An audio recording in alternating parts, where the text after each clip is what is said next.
BJP panel no mechune Tripura Bar Association no CPIM Congress kathajak asu khamplai rak rajauka INGB Union Moncho no mechune Tripura Bar Association ni asuk thayo hain hai asu khamplai rak rajauka Constitution Forum Tripura Bar Association ni Kashkuni asuk thayo chongina Mrinal Kanti Bishas Kaskuyak suni asuk thayo asukha Subroto Debnath tei Tangphangkrani asuk thayo asukha Koshik Shindo tei Tangphangkra yaksuni asuk thayo Mankha Omor Debrma tei Utpal Das asuk simia kuni peneloba haino khorokchi member chongina zakha Outgoing president and the secretary বাংলাদেশের ইতিহাসে এটা সত্যিকার অর্থে চমক এই কারণে black ballot যেমন পাইছি ভোটের রেজাল্টও চমক ওকে আমি আউটগোয়িং কমিটির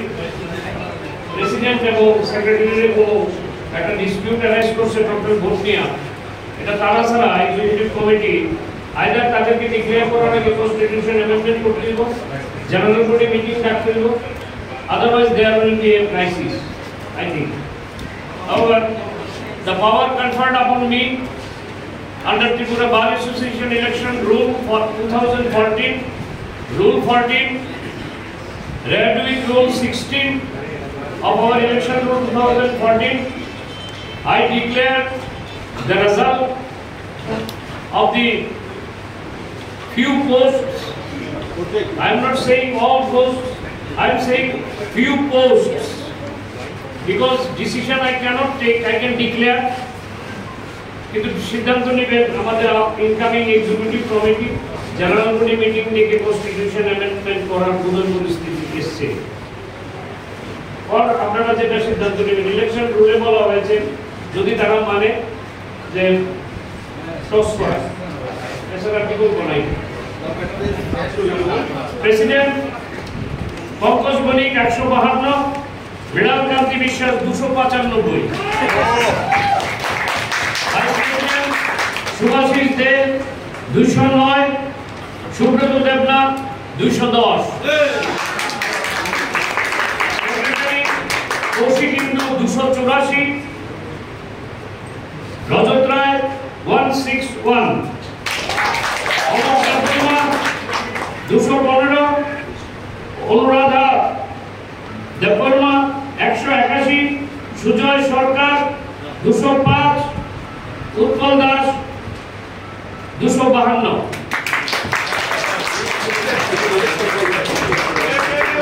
for the post of assistant secretary क्या winning क्या declare করছি না তো আপনি কে এখনো হয়নি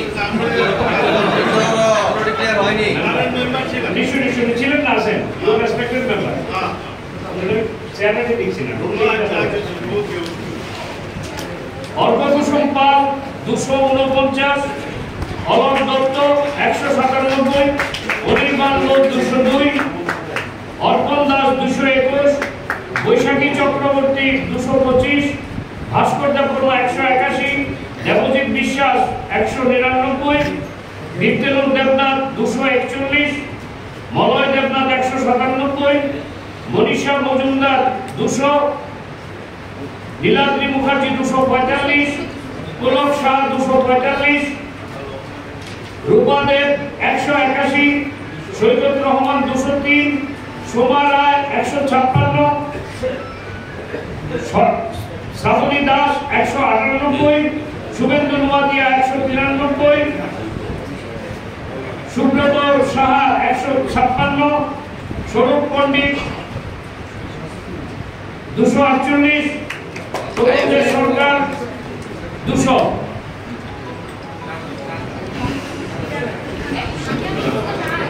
সুমারায় কত সুমারায় 156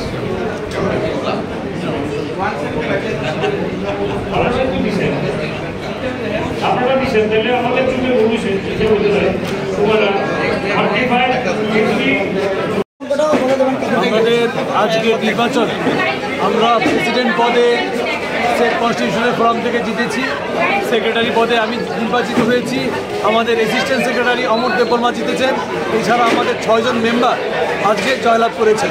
এখানে স্টেট কনস্টিটিউশন মঞ্চ সম্পূর্ণভাবে জয়লাভ করেছে, সেটাই আমাদের সবচেয়ে বড় খবর। এবং আমরা যে জয়লাভ করেছি এটা আইনজীবীদের জায়গা, এটা রাজনীতি করার জায়গা না। এখানে রাজনীতি নেই, আমাদের আইনজীবীরা সবাই বন্ধু এবং বান্ধব।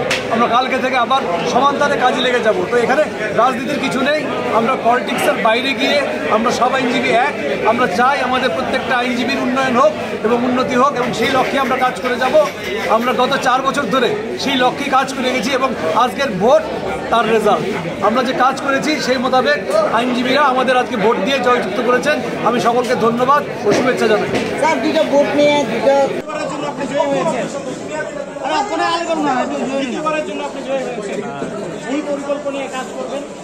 আপনার মেম্বারের সংখ্যাটাও বলে দেবেন। আমাদের আজকের নির্বাচন আমরা প্রেসিডেন্ট পদে স্টেট কনস্টিটিউশনের ফোরাম থেকে জিতেছি। সেক্রেটারি পদে আমি নির্বাচিত হয়েছি। আমাদের অ্যাসিস্ট্যান্ট সেক্রেটারি অমর দেববর্মা জিতেছেন। এছাড়া আমাদের 6 জন মেম্বার আজকে জয়লাভ করেছেন। এখানে স্টেট কনস্টিটিউশন মঞ্চ সম্পূর্ণভাবে জয়লাভ করেছে, সেটাই আমাদের সবচেয়ে বড় খবর। এবং আমরা যে জয়লাভ করেছি এটা আইনজীবীদের জায়গা, এটা রাজনীতি করার জায়গা না। এখানে রাজনীতি নেই, আমাদের আইনজীবীরা সবাই বন্ধু এবং বান্ধব। আমরা কালকে থেকে আবার সমানতারে কাজে লেগে যাব। তো এখানে রাজনীতির কিছু নেই, আমরা পলিটিক্সের বাইরে গিয়ে আমরা সব আইনজীবী এক। আমরা চাই আমাদের প্রত্যেকটা আইনজীবীর উন্নয়ন হোক এবং উন্নতি হোক, এবং সেই লক্ষ্যে আমরা কাজ করে যাব। আমরা গত 4 বছর ধরে সেই লক্ষ্যে কাজ করে গেছি এবং আজকের ভোট তার রেজাল্ট। আমরা যে কাজ করেছি সেই মোতাবেক আইনজীবীরা আমাদের আজকে ভোট দিয়ে জয়যুক্ত করেছেন। আমি সকলকে ধন্যবাদ ও শুভেচ্ছা জানাই। স্যার, দুইটা ভোট নিয়ে দুইটা পোস্ট নিয়ে হয়েছে, 2 জন ক্যান্ডিডেট সমান ভোট পেয়েছে এবং অন্যখানেও 2 জন ভোট, টোটাল 4 জন। দেখা যায় আগে 245 কে পেয়েছে 2 জন, আবার 200 করে পেয়েছে 2 জন, এবং একজন 199। তো টোটাল আরও সাহেব যেভাবে আমাদের দিলেন, সবাইকে নির্বাচন করেছে। যদি কারোর কোনো অবজেকশন থাকে, দরকার হলে আমরা আমাদের সাধারণ সবাই বসে তার সিদ্ধান্ত নেব যদি কোনো কারোর আপত্তি থাকে। ঠিক আছে, একটু দাঁড়ান, ফোন দিলে বুক চুড়ে আমাদের জয় নিশ্চিত ছিল, কারণ আমরা কর্মে বিশ্বাস করি। এখানে এটা ডোমেস্টিক অ্যাসোসিয়েশন, এখানে কোনো রাজনৈতিক মঞ্চ না।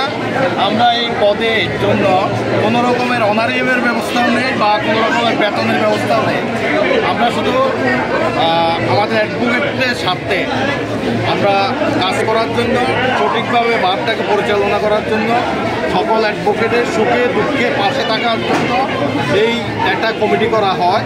সেই কমিটিতে এমন কোনো ব্যাপার নেই যে এখান থেকে কেউ 2 টাকা নিয়ে যেতে পারবে বা 2 টাকা বেতন পাবে, এরকম কিছু নেই। আমরা বিগত দিনে যে সমস্ত কাজ করেছি A to Z আমরা পাবলিকলি বলে দিয়েছি। আমরা বিশ্বাস করেছি যে আমরা তো যেই কাজ করেছি সেটা প্রত্যেকটি মেম্বারের মঙ্গলের জন্য করেছি। ঠিক নির্বাচনের প্রাক মুহূর্তে এর আগেও দেখেছি 2022 সালে 3 বছর ধরে আমরা লড়াই করেছি। নতুন বিল্ডিংয়ে হয়েছে, সারা ত্রিপুরা রাজ্যে 12টা বার বিল্ডিং হয়েছে। বার বিল্ডিংয়ে government of Tripura furniture provide করেছে। শুধু ওয়েস্ট ত্রিপুরা ডিস্ট্রিক্টের বার বিল্ডিং আমাদেরকে হ্যান্ড ওভার করেছে উইদাউট ফার্নিচার। তখন আমরা রিপিটেডলি গভর্নমেন্টের সঙ্গে কন্ট্যাক্ট করেছি। ওই সময়ে আইনমন্ত্রী যিনি ছিলেন উনি আমাদের বারের মেম্বার ছিলেন। উনি আমাদেরকে শেষ পর্যন্ত বলেছেন এখন আর ফার্নিচার দেওয়া যাবে না। মার্চ মাসের 12 তারিখ 2022-এ 27 তারিখ ইলেকশন ছিল। 12 তারিখ আমাকে একটা চিঠি দিয়েছে government of Tripura law department থেকে, বলছে তোমরা যে ফার্নিচারের ডিমান্ড করেছিলে তোমাদের ওই ফার্নিচারের ডিমান্ডটা আমরা রিজেক্ট করেছিলাম initially. We are provide the furniture within short. ঠিক 2022-এর নির্বাচনে আবার আমরা জিতে আসলাম, তারা হেরে গেলেন, আমাদের ফার্নিচার আর আসলো। এবার আমাকে কী করতে হয়েছে, আমাদের নিউ কামার 300 মেম্বার নতুন হয়েছে, তাদেরকে বসার অ্যারেঞ্জমেন্ট করতে আমি 200 চেয়ার কিনতে হয়েছে। আমাদের কোনো মেম্বারকে দাঁড় করে রাখতে পারবে না। এই সমস্ত কাজের নিরিখে আমরা বুঝেছি যে আমরা জিতব, এবং নির্বাচনের আগেই আমরা বলেছিলাম আমরা জিতব। আমরা কর্মে বিশ্বাসী। বারের যে কমিটি 2022 হয়েছিল সেখানে বিভিন্ন দলের প্রতিনিধি ছিল। আমি কোনো রাজনৈতিক দলের বলবো না, আজকের পরে কিন্তু এখানে আর রাজনীতি নেই। তো ওইখানে যারা প্রতিনিধি ছিল তাদের সঙ্গে আমরা অত্যন্ত সুমধুর সম্পর্ক নিয়ে কাজ করেছি। প্রত্যেকটি লয়ারের পাশে দাঁড়িয়েছি, তারা দাঁড়ানোর ফল আজকে আমরা পেয়েছি। গতবারের চাইতে অনেক অনেক অনেক বেশি ভোটে আমরা জয়লাভ করেছি। সুতরাং আমি বলবো আমরা বারের ভবিষ্যতেও প্রত্যেকটি লয়ারের সুখে দুঃখে, শুধু লয়ার না, লিটিগেন্টরা যারা আসে তাদের জন্য আমরা আপ্রাণ চেষ্টা করি তাদের যাতে কোনো অসুবিধা না হয়, এবং আমরা প্রত্যেকটি দলমত নির্বিশেষ প্রত্যেক লয়ারের কাছ থেকে আমরা যথেষ্ট সহযোগিতা পেয়েছি, আবারও পাবো এই আশা আপনাদের কাছে ব্যক্ত করছি। আচ্ছা, আপনারা তো মেম্বার পেয়েছেন আপনারা? আচ্ছা, আপনারা তো এটা লোক আপনারা তো জয়ী হয়েছেন, এবার কি ফার্নিচার আইবো না এবারও ফার্নিচার আমরা করে নিয়েছি নিজের টাকায়? ফার্নিচার আমরা করেছি, আমাদের বাড়ির কিছু ইনকামের ব্যবস্থা আছে, সেই ইনকাম থেকে বছরের শেষে প্রত্যেক লয়ারকে আমরা ওয়েলফেয়ার ফান্ড প্রোভাইড করি, এটা লয়ার টাকা। 2019-এ যখন আমরা লাস্ট বার থেকে ওয়েলফেয়ার ফান্ড দেওয়া হয়েছিল তখন 15,000 টাকা দেওয়া হয়েছিল। 2020-এ আমরা এসেছি, তখন কোভিড পিরিয়ডেও আমরা কোভিডকে ওভারকাম করে আমরা প্রথম বছর দিয়েছিলাম 19,000, সেকেন্ড ইয়ারে দিয়েছি 23,000, লাস্টলি দিয়েছি 27,000, আর এইবার আমরা 35,000 করে দিয়েছি প্রত্যেক লয়ারকে। মেম্বার কিন্তু অনেক বেড়ে গেছে, ওই সময় মেম্বার যা ছিল তার থেকে প্রায় 2 গুণ হয়ে গেছে। তাহলে আমরা এটুকু প্রাউডলি বলতে পারি যে আমরা বারের অ্যাডভোকেটদের সাথে কিছু করতে পেরেছি, সেটার ফল আমরা আজকে পেয়েছি। প্রথম কাজ তো থাকবে অ্যাডভোকেটদের সুরক্ষা। আজকে তো এখানে না, শুধু সারা ভারতবর্ষে অ্যাডভোকেটস প্রোটেকশন অ্যাক্ট ইমপ্লিমেন্ট করার জন্য সারা ভারতবর্ষের লয়ার কিন্তু চিন্তা করছে, দাবি উঠেছে, আওয়াজ উঠেছে, লয়ার প্রোটেকশন অ্যাক্ট।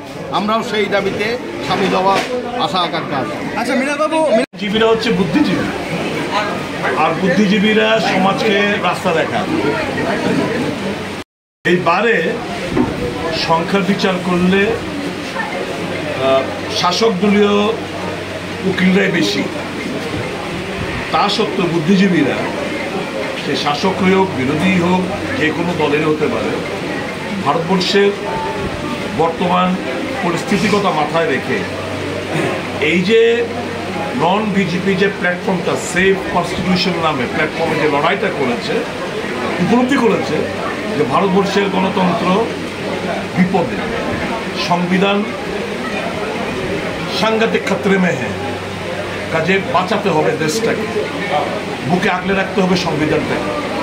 কাজেই কাটিং অ্যাক্রস পলিটিক্যাল লাইন বহু আপনারা দেখেছেন এরকম রেকর্ড মার্জিনে কোনোদিন ত্রিপুরার বারের নির্বাচনী রেকর্ড মার্জিনে কেউ জিতেননি, জেনে যাবেন আপনারা, খোঁজ নিয়ে দেখুন।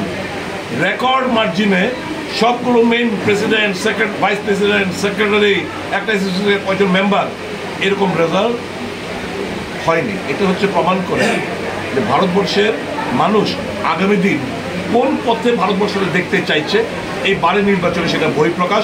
রাস্তা দেখিয়েছেন বুদ্ধিজীবীরা, এপিল থাকবে আম জনসাধারণের কাছে, আপনারা সেই রাস্তা অবলম্বন করুন। আপনি কি মনে করছেন যে বিজেপির যারা আইনজীবীরা রয়েছে তারা বিজেপিকে ভোট দেয় না দেয়নি তো ওরা?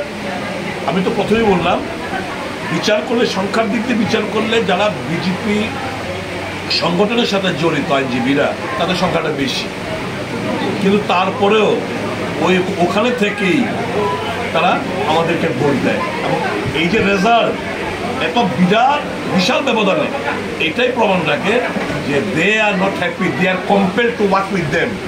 এরা খুশি না। ভারতবর্ষের কথা মাথায় রেখে আগামী দিন এরা নতুন একটা পথ দেখানোর চেষ্টা করেছে সমাজকে। আমার বিশ্বাস এই দেশের মানুষ, ত্রিপুরা মানুষ তাদের দেখানো পথে চলবে। আপনার কি মনে হচ্ছে আসন্ন লোকসভা নির্বাচনে তার প্রভাব পড়বে? 100বার পড়বে না কেন? নিশ্চয়ই পড়বে, দারুণভাবে পড়বে।